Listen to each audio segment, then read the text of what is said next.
So we're gonna choose whether you want the Vandal or the Phantom. A lot of the time, your choice is going to depend on what you're trying to do, what agent you're playing, and the positioning you're going to use to get that done.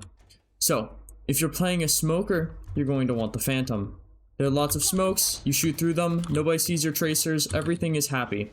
However, if you have the Vandal, you shoot through and all of a sudden some person has wallbanged you from some random other place because they see your tracers. With the Phantom, that just doesn't happen. If you're playing smokes or around smokes a lot, you're gonna want the Phantom. Now, let's say I'm an entering jet, as I obviously am here, and I'm trying to get a peek on market. You're gonna want the Vandal. The Vandal is much better for these small one in, one out engagements where you just get a pick and then get out. So it's a little bit stronger on agents like Jet, Reyna, or Chamber where you might be taking those long distance aggressive fights.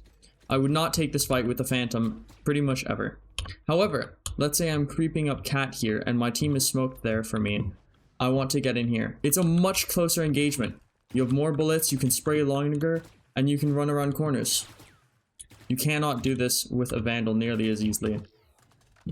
Let's look at some differences between the two guns. On the Phantom, you have higher fire rate.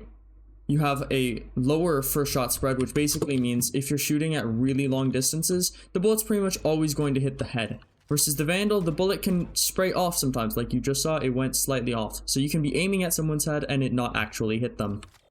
Going back, the Phantom actually shoots faster than the Vandal if we compare 11 per second to 9.75. That doesn't seem like a big difference, but if you both start shooting at the same time and are body shotting, it really can.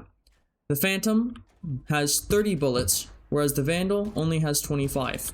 Again, not a huge difference, but if you're spraying into a crowd, it really can make the difference there. Or if you've just been taking several gunfights, you're a little bit low, the difference between 3 bullets here versus 8 on the Phantom would be pretty large. Your map is also going to depend a lot. On Ascent, a lot of the time, it's worth it to take the Phantom because you can choose closer engagements. For example, you don't always want to peek here, but when they're up on gen on you, if an enemy was pushing me right here, I would much rather have the Phantom. But if you were playing Breeze when that was still in the map pool, then you would almost certainly want Vandals because you're going to do 140 every single headshot, and there's nothing more annoying than just hitting a 140 and dying to someone who hit you with the 160. In summary, if you're playing smokes or you need to spray through them, you're going to want to pick the Phantom, okay? You never want to get shot back through this. It's better for recoil and spray transfers to have the Phantom than the Vandal. For example, let's look here. Not terrible. Then we take the Phantom. A little bit better, okay? It's much easier to spray transfer a Phantom than it would be to spray transfer a Vandal, because the recoil on the Vandal is significantly stronger and you have less bullets. If you found any of this was useful, please leave a like and subscribe. I'm just trying to help people out. See ya!